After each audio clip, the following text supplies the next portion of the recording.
चलिए जानते हैं बिहार के सभी 38 जिलों की छोटी बड़ी खबरों को केवल 20 मिनट में। सीएम नीतीश से जबरन दिलाया इस्तीफा, हस्ताक्षर पर उठे सवाल। राबड़ी के भाई ने घेरा बिहार की राजनीति के लिए आज का दिन अहम है। सीएम नीतीश ने सोमवार को एमएलसी पद से इस्तीफा दे दिया है। सीएम नीतीश के इस्तीफे के बाद सियासी भूचाल आ गई है। सत्ता पक्ष के नेता जहां एक और भावुक बयान दे रहे हैं तो वहीं दूसरी ओर विपक्ष इसे भाजपा की साजिश करार दे रही है। वहीं अब मुख्यमंत्री नीतीश कुमार के इस्तीफे के बाद नया विवाद खड़ा हो गया है। राष्ट्रीय जनता दल के एमएलसी और राबड़ी देवी के मुंह बोले भाई सुनील कुमार ने इस्तीफे पर सवाल उठाते हुए सिग्नेचर की जांच की मांग की है। बिहार में हड़ताल पर गए अधिकारियों पर एक के बाद एक बड़ी कार्रवाई की जा रही है। इसी कड़ी में राजस्व मंत्री विजय कुमार सिन्हा ने 69 राजस्व अधिकारियों को नोटिस भेजा है। सभी अधिकारियों को 13 अप्रैल तक का समय दिया गया है। अगर वो 13 अप्रैल तक जवाब नहीं देते हैं तो फिर उन पर आगे की कार्रवाई की जाएगी। बता दें कि ये नोटिस सरकार ने सामूहिक अवकाश और सरकारी कार्यों से अनधिकृत अनुपस्थिति पर किया है। नीतीश कुमार को साइड करने के लिए बीजेपी कब से बना रही था प्लान। आरजेडी ने किया डिकोड। एक बात तो साफ हो गई कि मुख्यमंत्री नीतीश कुमार बहुत जल्द सीएम की कुर्सी से हटने वाले हैं। हाल ही में उन्होंने एमएलसी पद से इस्तीफा दिया है। अब वे राज्यसभा के सदस्य के तौर पर आगे शपथ लेंगे। इस बीच एक से एक बयान सामने आ रहे हैं। विपक्ष का आरोप है कि बीजेपी ने दबाव की राजनीति की है। आरजेडी नेता तेजस्वी यादव भी इसको लेकर बयान दे चुके हैं। अब आरजेडी सांसद अभय कुशवाहा ने बीजेपी के प्लान को डिकोड किया है। बिहार में 1 अप्रैल से फिर गरजेगा बुलडोजर। अतिक्रमण के हर केस की बनेगी लिस्ट। नोटिस से कार्रवाई तक होगी। मॉनिटरिंग राज्य में 1 अप्रैल से अतिक्रमण के विरुद्ध विशेष अभियान चलाया जाएगा। इसमें सीमावर्ती इलाकों पर विशेष नजर रहेगी। राजस्व एवं भूमि सुधार विभाग के प्रधान सचिव सीके अनिल ने मंगलवार को सभी जिलाधिकारियों, अपर समाहर्ताओं, भूमि सुधार उप समाहर्ताओं, अनुमंडल पदाधिकारियों और अंचल अधिकारियों को इस संबंध में निर्देश जारी किया है। यह भी अभियान बिहार लोक भूमि अतिक्रमण अधिनियम के तहत संचालित होगा। जारी पत्र में कहा गया है कि पटना उच्च न्यायालय ने कई मामलों में अतिक्रमण हटाने के स्पष्ट निर्देश दिए हैं, जिनका अनुपालन अनिवार्य है। बिहार में शराबबंदी के 10 साल हो गए हैं। अप्रैल 2016 में नीतीश कुमार ने राज्य में शराबबंदी लागू की थी। इसके बाद भी शराबबंदी सफल नहीं हुई है। अब मोकामा के बाहुबली विधायक अनंत सिंह ने बिहार में शराबबंदी को खत्म करने की मांग की है। उन्होंने मंगलवार को संवाददाताओं से बात करते हुए कहा कि राज्य में शराबबंदी जिस उद्देश्य से लागू हुआ था वो पूरा नहीं हुआ है। कई लोग आज भी शराब पीते हैं। राज्य में शराब तस्करी भी बड़े पैमाने पर हो रही है। इतना ही नहीं, राज्य में शराबबंदी के कारण कई किस्म के सूखे नशे का चलन बढ़ा है। इससे युवा पीढ़ी बुरी तरह बर्बाद हुई है। निशांत कुमार का मिशन बिहार, मां दुर्गा का लिया आशीर्वाद। बोले पिताजी के फैसले के साथ खड़ा हूं। बिहार के मुख्यमंत्री नीतीश कुमार के राजनीति से संन्यास लेने और उत्तराधिकारी की घोषणा के बाद उनके पुत्र निशांत कुमार ने पहली बार अपनी चुप्पी तोड़ी है। मंगलवार को निशांत कुमार पटना के राजा बाजार स्थित दुर्गा मंदिर में दर्शन करने पहुंचे, जहां उन्होंने अपने पिता द्वारा लिए गए फैसले और अपनी भविष्य की भूमिका पर महत्वपूर्ण बयान दिया। बिहार में शारीरिक शिक्षा अनुदेशकों की बहाली का रास्ता साफ। शिक्षा विभाग ने बताया कब बांटे जाएंगे नियुक्ति पत्र। बिहार शिक्षा विभाग ने मध्य विद्यालयों के लिए शारीरिक शिक्षा एवं स्वास्थ्य अनुदेशक नियुक्ति कैलेंडर जारी किया है। 11 अप्रैल से आवेदन शुरू होंगे और 28 मई को नियुक्ति पत्र मिलेंगे। बिहार के मध्य विद्यालयों में शारीरिक शिक्षा एवं स्वास्थ्य अनुदेशक बनने का सपना देख रहे अभ्यर्थियों के लिए बड़ी खुशखबरी है। शिक्षा विभाग ने उच्च न्यायालय के आदेश के अनुपालन में पिछड़ा वर्ग तथा अत्यंत पिछड़ा वर्ग के 239 सफल अभ्यर्थियों की नियुक्ति के लिए आधिकारिक समय सारणी कैलेंडर जारी कर दी है। विभाग के उप सचिव अजय सतीश भेंगरा के हस्ताक्षर से जारी इस अधिसूचना के तहत नियोजन की पूरी प्रक्रिया अप्रैल और मई महीने में संपन्न की जाएगी। चुनाव नहीं लड़ेंगे अनंत सिंह, बेटे को बनाएंगे आईपीएस। मोकामा से अब छोटे सरकार की जगह ये लड़ेंगे इलेक्शन। अनंत सिंह ने कहा कि नीतीश कुमार के राज्यसभा जाने के साथ ही उन्होंने भी तय कर लिया है वे अब चुनाव नहीं लड़ेंगे। अब उनकी जगह उनके बेटे चुनाव लड़ सकते हैं। अनंत सिंह ने कहा कि ये जनता तय करेगी कि कौन सबसे योग्य है। वहीं जनता से उनके किस बेटे का ज्यादा जुड़ाव है के सवाल पर कहा कि उनके जुड़वा बेटों अंकित और अभिषेक में बड़ा बेटा आम लोगों से ज्यादा जुड़ाव बनाकर रखते हैं। उन्होंने कहा कि अभी 5 साल है, तब तक देखा जाएगा कि कौन बेटा चुनाव लड़ेगा। बिहार सरकार के राजस्व एवं भूमि सुधार विभाग ने प्रशासनिक दृष्टिकोण और कार्यक्षमता को बढ़ाने के उद्देश्य से पटना जिले के 11 अंचलों में नए अंचल अधिकारियों सीओ की प्रतिनियुक्ति की है। विभाग के उप सचिव संजय कुमार सिंह द्वारा हस्ताक्षरित इस आदेश के अनुसार विभिन्न संवर्गों में कार्यरत पदाधिकारियों को तत्काल प्रभाव से उनके नए कार्य क्षेत्र में योगदान देने का निर्देश दिया गया है। ये निर्णय विशेष रूप से हड़ताल की स्थितियों और प्रशासनिक आवश्यकताओं को देखते हुए लिया गया है। बिहार में मौसम ने एक बार फिर करवट ले ली है। उत्तर पश्चिम और बंगाल की खाड़ी से आ रही नमीयुक्त हवाओं और बढ़ते स्थानीय तापमान के कारण मंगलवार को बिहार के 18 जिलों में आंधी, बारिश और ठनका की चेतावनी जारी की गई है। इन जिलों के लोगों से सावधान रहने की अपील की गई है। विश्व प्रसिद्ध हरिहर क्षेत्र की पावन धरती पर अध्यात्म का एक नया अध्याय जुड़ने जा रहा है। सोनपुर स्थित लोक सेवा आश्रम में 108 फीट ऊंचे दक्षिणेश्वर संकटमोचन हनुमान मंदिर का निर्माण कार्य तेजी से जारी है। ओडिशा की विशिष्ट कलिंग शैली पर आधारित यह मंदिर बिहार के साथ साथ झारखंड क्षेत्र के लिए भी अद्वितीय होगा। मंदिर की सबसे बड़ी विशेषता भगवान हनुमान की 11 फीट ऊंची अष्टधातु की प्रतिमा है, जिसका वजन लगभग 2.5 टन है। इस प्रतिमा के निर्माण पर करीब 36 लाख रुपए खर्च हुए हैं।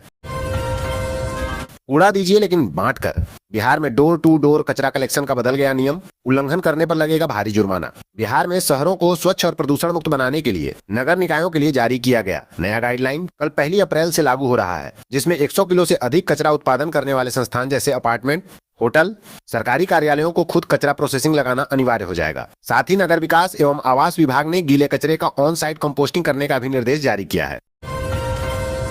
जनता के दरबार में घंटों बैठते थे नीतीश कुमार, हफ्ते में 2 दिन सीधा संवाद और करते थे ऑन स्पॉट समाधान। मुख्यमंत्री नीतीश कुमार ने अपने शासनकाल में जनसंवाद के नए ट्रेंड को विकसित किया। इस ट्रेंड में मुख्यमंत्री का जनता के दरबार में मुख्यमंत्री कार्यक्रम पहले नंबर पर है। उन्होंने इस कार्यक्रम को जनता दरबार का नाम नहीं दिया, बल्कि ये कहा कि जनता के दरबार में मुख्यमंत्री मौजूद रहेंगे। मुख्यमंत्री ने अपने आरंभिक कार्यकाल में जब इस कार्यक्रम को शुरू किया तो पहले ये सप्ताह में 2 दिन होता था। सांसद पप्पू यादव का कहना है कि नीतीश कुमार ने अगर स्वतंत्र होकर निर्णय ले लिया तो जेडीयू से ही कोई सीएम बने। उन्होंने कहा कि बीजेपी की जो पॉलिटिकल सोच है, बिहार से 36 का आंकड़ा है। बिहार के मुख्यमंत्री नीतीश कुमार के बाद अगला सीएम कौन होगा, इसको लेकर अटकलें तेज हैं। इस बीच सांसद पप्पू यादव ने एक बार फिर अपनी पसंद बताते हुए इसको लेकर ऐसा बयान दिया है कि इससे बीजेपी की टेंशन बढ़ सकती है। मुख्यमंत्री के लिए पप्पू यादव की पहली प्राथमिकता में नीतीश कुमार के बेटे निशांत कुमार हैं। बिहार के मधेपुरा में अजब गजब शादी, नशे में धुत देवर की भाभी से कराई जा रही थी जबरन शादी। पुलिस ने रोका महिला का, उसके पति से 2 साल से विवाद चल रहा था। वो अपने में मायके में रह रही थी। आरोप है कि मायके वाले देवर का अपहरण करके शादी करा रहे थे। बिहार के मधेपुरा से एक हैरान करने वाला मामला सामने आया है। देवर और भौजाई की जबरन शादी कराई जा रही थी। दूल्हा नशे में धुत था, इसके बावजूद शादी की रस्में जारी थी। पुलिस ने मौके पर पहुंचकर शादी रुकवाई। मामला मधेपुरा जिले के मुरलीगंज थाना क्षेत्र का है। काशीपुर निवासी राजेश कुमार ने अपने भाई मुकेश कुमार के अपहरण की शिकायत थाने में दर्ज कराई थी। पुलिस जब जांच में जुटी तो चौंकाने वाला खुलासा हुआ। बिहार ग्रिड कंपनी का मुनाफा बढ़ा, शेयरधारकों को मिलेगा इतने करोड़ का लाभांश। ऊर्जा मंत्री ने जताई खुशी। बिहार की बिजली संचरण व्यवस्था को मजबूती दे रही बिहार ग्रिड कंपनी लिमिटेड बीजीसीएल ने अपने शानदार वित्तीय प्रदर्शन के दम पर वर्ष 2025-26 के लिए द्वितीय अंतरिम लाभांश सेकंड इंटरिम डिविडेंड की घोषणा की है। सोमवार को हुई निदेशक मंडल की बैठक में कंपनी के 211 रुपए 45 पैसे करोड़ के संचित लाभ में से 33 रुपए 74 पैसे करोड़ का लाभांश देने के प्रस्ताव को मंजूरी दी गई। कंपनी की निरंतर परिचालन प्रगति और मजबूत वित्तीय स्थिति को देखते हुए बोर्ड ने 10 रुपए अंकित मूल्य वाले प्रति इक्विटी शेयर पर 0 रुपए 50 पैसे 5% का लाभांश स्वीकृत किया है। ये भुगतान कंपनी अधिनियम 2013 के प्रावधानों के तहत किया जाएगा। अब मिश्रित कचरा नहीं उठाएंगे सफाई कर्मी, पटना नगर निगम का बड़ा फैसला। कचरा गाड़ियों में 4 डिब्बे अनिवार्य कचरा प्रबंधन को अधिक वैज्ञानिक, प्रभावी और पर्यावरण अनुकूल बनाने के उद्देश्य से केंद्र सरकार द्वारा अधिसूचित ठोस अपशिष्ट प्रबंधन नियम 2026 बुधवार 1 अप्रैल से लागू हो जाएगा। ये नियम पटना नगर निगम क्षेत्र के सभी सरकारी, गैर सरकारी, घरेलू, वाणिज्यिक और गैर आवासीय प्रतिष्ठानों पर प्रभावी होगा। सरकारी भवनों की मरम्मती में लापरवाही पर सख्ती, अभियंताओं को 1 सप्ताह का अल्टीमेटम। बिहार सरकार के भवन निर्माण विभाग ने राज्य के सरकारी आवासों और कार्यालयों के रखरखाव में बरती जा रही शिथिलता पर कड़ा रुख अपनाया है। विभाग के संयुक्त सचिव शिवरंजन ने सभी अधीक्षण और कार्यपालक अभियंताओं को स्मार पत्र 1 फीट जारी कर फटकार लगाई है। पत्र में स्पष्ट किया गया है कि भवनों की मरम्मति से जुड़ी पंजियों का संधारण न करना प्रशासनिक लापरवाही है, जिसे अब और बर्दाश्त नहीं किया जाएगा। विभागीय आदेश के अनुसार प्रत्येक प्रमंडल के अधीन आने वाले सभी आवासीय एवं गैर आवासीय भवनों के लिए भवन पंजी और आवास मरम्मति पंजी तैयार करना अनिवार्य है। इन पंजियों का मुख्य उद्देश्य हर साल मरम्मति कार्यों की प्राथमिकता निर्धारित करना है। बिहार के इतने शिक्षक जाएंगे जेल, इस मामले में होगी बड़ी कार्रवाई, नौकरी से भी धोना पड़ेगा हाथ। बिहार में शिक्षा विभाग की ओर से बड़ी कार्रवाई की जा रही है। शिक्षा विभाग ने फर्जी नियोजित शिक्षकों के लिए सख्त फैसला लिया है। इन शिक्षकों से न सिर्फ इनकी नौकरी छीनी जाएगी, बल्कि उन्हें जेल की हवा भी खानी पड़ सकती है। जानकारी अनुसार निगरानी अन्वेषण ब्यूरो ने अपनी जांच में बड़ी संख्या में फर्जीवाड़े को पकड़ा है। हजारों शिक्षकों के दस्तावेज फर्जी पाए गए हैं। ऐसे में अब इन शिक्षकों पर कार्रवाई की तलवार लटकी हुई है। कोरान सराय थाना क्षेत्र के मठिला गांव निवासी कन्हैया प्रसाद के पुत्र चंदन प्रसाद साइबर ठगी के शिकार हो गए। कोरान सराय बाजार में पिछले 5 वर्षों से किराना दुकान चलाकर परिवार का भरण पोषण करने वाले चंदन के साथ सोमवार की दोपहर ये घटना घटी, जिससे पूरा परिवार सदमे में है। बताया जाता है कि चंदन अपनी दुकान पर बैठे थे, तभी अचानक उनके मोबाइल का स्क्रीन ब्लैक हो गया और कुछ भी दिखाई देना बंद हो गया। घबराकर उन्होंने मोबाइल को स्विच ऑफ कर पुनः चालू किया, लेकिन थोड़ी ही देर बाद उनके खाते से 58,000 रुपए निकासी का मैसेज देखकर होश उड़ गए। थाना अध्यक्ष को किया गया सस्पेंड। मधड़ा शीतला मंदिर भगदड़ केस में बड़ी कार्रवाई। चौकीदार के हवाले थी सुरक्षा। नालंदा के मधड़ा स्थित शीतला मंदिर में हुई दर्दनाक भगदड़ घटना के बाद प्रशासन ने सख्त रुख अपनाते हुए बड़ी कार्रवाई की है। सुरक्षा व्यवस्था में गंभीर लापरवाही उजागर होने के बाद दीपनगर थाना के थानाध्यक्ष राजमणि को एसपी भारत सोनी ने तत्काल प्रभाव से सस्पेंड कर दिया है। शुरुआती जांच में यह भी सामने आया है कि मंदिर की सुरक्षा व्यवस्था चौकीदार के भरोसे छोड़ दी गई थी, जिसके कारण भीड़ अनियंत्रित हो गई और समय पर वरीय अधिकारियों को इसकी सूचना नहीं दी गई।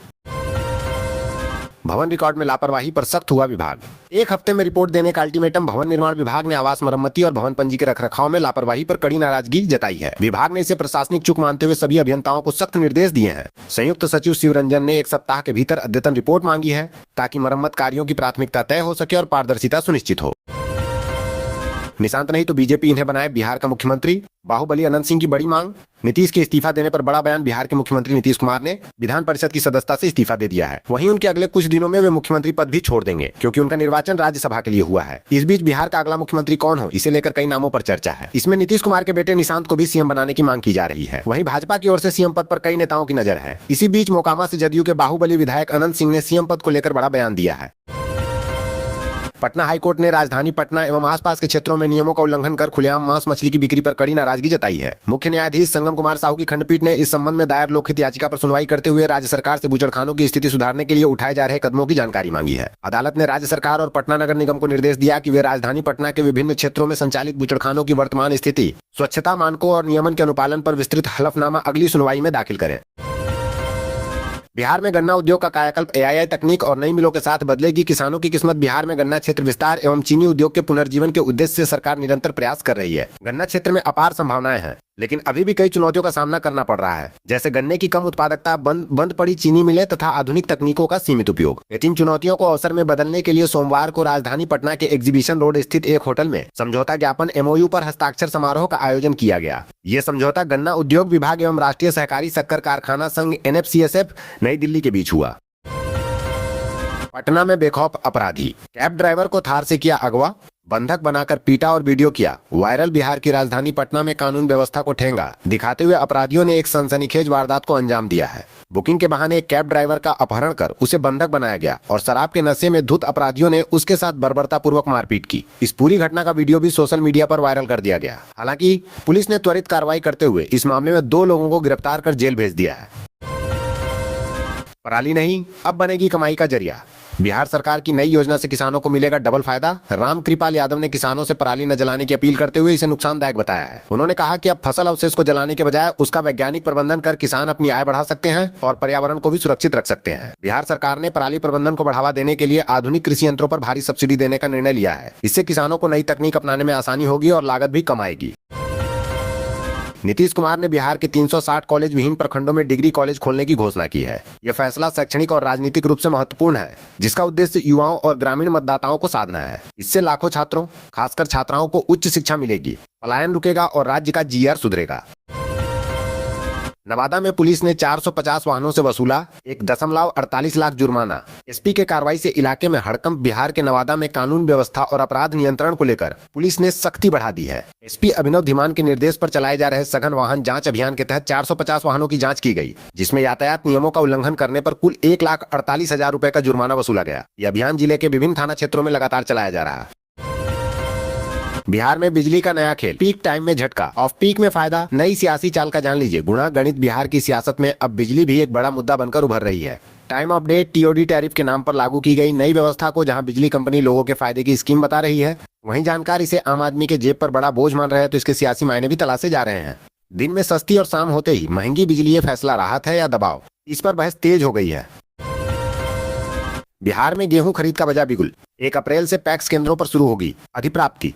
जाने क्या है सरकार की नई MSP। खाद्य एवं उपभोक्ता संरक्षण विभाग।